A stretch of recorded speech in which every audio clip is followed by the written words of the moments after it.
चलिए आज हम लोग कक्षा 9 में श्री सोहनलाल द्विवेदी जो द्वारा रचित उन्हें प्रणाम ये कविता है, उसके तीसरे भाग को देखते हैं। तीसरे भाग की व्याख्या करते हैं। इसके पहले हम लोग 2 भागों की व्याख्या कर चुके हैं।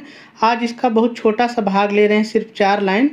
चलिए जैसे पहले हम लोग सीखते थे, सबसे पहले एक एक शब्द के अर्थ को देखते हैं, फिर व्याख्या करते हैं। बहुत ही सरल लाइन है। चलिए, उन्हें अर्थात वे महापुरुष, उन्हें अर्थात वे महापुरुष जिन्हें है नहीं जगत माने संसार, उसके पहले सबका अर्थ वही रहेगा, ठीक है। जगत माने संसार में अपना काम, इनका अर्थ वही रहेगा। राजा आप समझ रहे हैं, से बन गए भिखारी, इन सब का अर्थ वही रहेगा, कुछ भी नहीं बदलेगा। तज माने छोड़कर या त्याग कर, आराम वही रहेगा। देखिए, दर माने होता है दरवाज़ा, तो दर मतलब होता है दरवाजे, दरवाजे पर। भीख मांगते वही रहेगा। सहते अर्थात सहन करते। वर्षा अर्थात बरसात। घाम माने होता है धूप। 2 गिनती है, आप जान रहे हैं, सूखी वही रहेगा। मधुकारियाँ मतलब होता है रोटी। दे देती वही रहेगा। विश्राम यानी कि संतोष या आराम। देखिए, हम लोग इसकी व्याख्या करें इसके पहले थोड़ा सा प्रसंग पर चर्चा कर लें। देखिए, संदर्भ किसी भी कविता का वही रहता है पूरी कविता के लिए, प्रसंग बदलता जाता है पद्यांश के अनुसार। तो जैसे मैं बार बार कहता हूँ कि आप सीखिए, रटिए नहीं। अब जैसे इस कविता में जो भी व्याख्या में हम देखेंगे, उसी का एक छोटा सा भाग हम प्रसंग में लिखते हैं। तो आप प्रसंग हेडिंग डालकर लिखेंगे, प्रस्तुत पद्यांश में कवि श्री सोहनलाल द्विवेदी जी ने उन महापुरुषों को प्रणाम अर्पित किया है या प्रणाम निवेदित किया है जो हमेशा निर्धन और गरीबों के कल्याण में कार्य करते रहते हैं।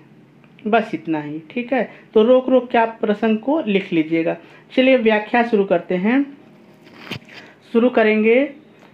कवि श्री सोहनलाल द्विवेदी जी कहते हैं, वे महापुरुष, उन्हें माने वे महापुरुष जिन्हें इस संसार में अपना कोई, अपने से जुड़े कोई काम नहीं है, अर्थात जो अपने लिए कुछ भी नहीं करते, हमेशा दूसरों के कल्याण के लिए कार्य करते हैं। फिर अपने जोड़ेंगे, जो आराम को छोड़कर लोगों के कल्याण के लिए राजा से भिखारी बन गए हैं, राजा से भिखारी बन गए हैं और उनके कल्याण के लिए या गरीबों के कल्याण के लिए वर्षा धूप सहते हुए दरवाजे पर भीख मांग रहे हैं या भीख मांगते हैं, किंतु जिनके लिए 2 सूखी रोटियां ही संतोष दे देती हैं, उन महापुरुषों को मेरा प्रणाम है, सतत प्रणाम है। ठीक है। चलिए एक बार फिर से देख लेते हैं, अगर कहीं नहीं समझ में आया है तो क्लियर हो जाएगा।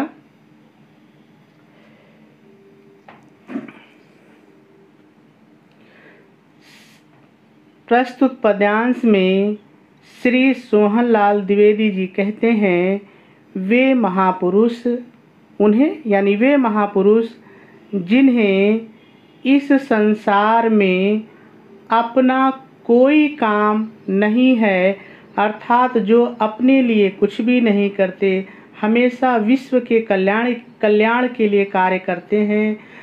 जो, फिर अपने जोड़ेंगे, जो अपने आराम को छोड़कर लोगों के कल्याण के लिए, भी अपने जोड़ेंगे, लोगों के कल्याण के लिए राजा से भिखारी बन गए हैं, राजा से भिखारी बन गए हैं और वर्षा धूप को सहते हुए दरवाजे पर भीख मांग रहे हैं, किंतु जिनके लिए दो सूखी रोटियां ही अपने जोड़िए रोटियां ही संतोष दे देती हैं, ऐसे महापुरुषों को मेरा सतत प्रणाम है, निरंतर प्रणाम है। ठीक है, बस इतना ही। तो 2 बार मैंने बताया, तो हो सकता है पहली बार में कहीं कुछ अलग बता दिया हो, यहाँ कुछ अलग बता दिया हो, तो आप मिला लीजिए, जो शब्द आपको अच्छा लगे उसको छांट करके और एक अच्छी सी व्याख्या तैयार कर लीजिए। ठीक है, बहुत ही सरल है, उम्मीद है आपको समझ में आ गई होगी।